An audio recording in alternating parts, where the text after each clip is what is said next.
The first one is very simple. If the problem is mobility, go global. Have a global basic income, then people will not be mobile to the moon or to Mars in order to escape high rates of taxation, nor will anyone immigrate from the moon or from Mars in order to take advantage of a global basic income. Of course, the problem is that the more global you go, the more heterogeneous the population, and the less you can rely both on this mobilization of the poorer people and on the solidarity by, the spontaneous solidarity by the richer people. Nevertheless, I believe that there are some opportunities for moving in that direction. And just as by way of food for thought, I'll just give one which also appears in some other papers presented at this conference. You could say, well, there was this Fourierist argument that has just been appealed to, the idea that we are all the owners of the land and that therefore something like the value of the land should be redistributed to all. Similarly, all of us human beings are the joint owners of the atmosphere and of the ability of the atmosphere to digest our pollution. So let's sell the pollution rights, the carbon emission rights, to the highest bidder throughout the world. You just sell them.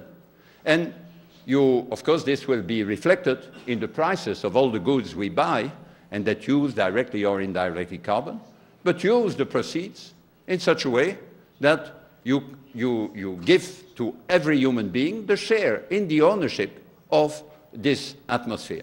No? You can do that in a direct way, in a complicated way, indirectly and so on, but that's the principle. Now, you may say, well, this is going to be complicated, every human being, and there will be, for a number of reasons, I don't go into them now, it may make sense to say, well, let's not fund a basic income on a global scale, but a global basic pension to everyone over 65. There, I got a shock, and I'll leave you to meditate on that.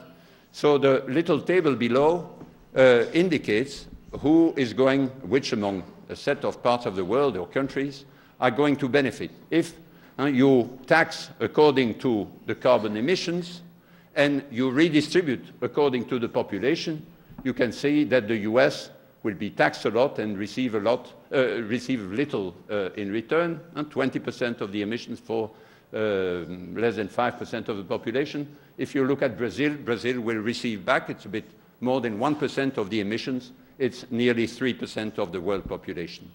But if you say, well, let's fund a basic pension instead to the people, to everyone over 65, there you get something bizarre happening, namely the US will receive more in return, will still be a loser. Brazil will also gain less than would otherwise be the case. But the big shock is that Europe would become a gainer because there are so many pensioners in Europe, and Africa would become a big loser. We would, because there are so few people who reach 65 in Africa, in fact, this sort of scheme would redistribute away from Africa to Europe. So obviously this is not something to be recommended, but nevertheless, I believe this offers food for thought for some sort of scheme that can, of course, can only be approximated in a very rough way, but that gives more, makes more than gives some sort of concrete shape to the idea of a global basic income. I'll go, how many minutes do I have left, Lena? 5. 5, okay, so then I'll say very little about the second level. You could say, well, okay, a global basic income is a bit out of reach, but it may be possible to organize a basic income at a level above that of a nation, at the level of the Mercosur, at the level of NAFTA, at the level of ASEAN, but probably in the most realistic way today, given the development of the institutions, at the level of the European Union. You may even say in the European Union, it's particularly urgent to develop a system of inter-individual, transnational redistribution, because our welfare states are weakened for the first of the reasons I mentioned before. Our national welfare states are weakened, are threatened by the full mobility of people within the European Union. And therefore, a number of proposals have been made to introduce such systems. I won't go into them, and we must then, of course, try to imagine not only ways of distributing the money, but also of funding it through a centralized form of taxation. In my view, the only way, the only form such a redistributive system could take would be the form of a basic income, be it restricted to some age category, again, but in this case, restricted as proposed by Tony Atkinson, for example, restricted to children, to minors, and funded not by income tax, which would not be feasible at the level of the European Union, but by something like a value-added tax or partly an energy tax.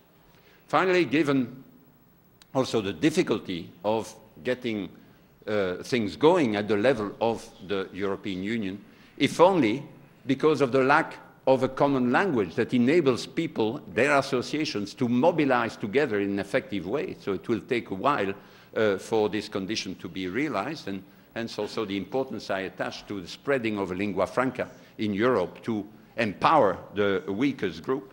For all these reasons, it's obvious that we should still be banking to a large extent on introducing national and developing basic income at the national level. Of course, this is easier in places, or more realistic, in big places like Brazil, where you have a country like a continent practically, and where you are not constrained in the same way as European countries are by legislation that guarantees free movement of the people.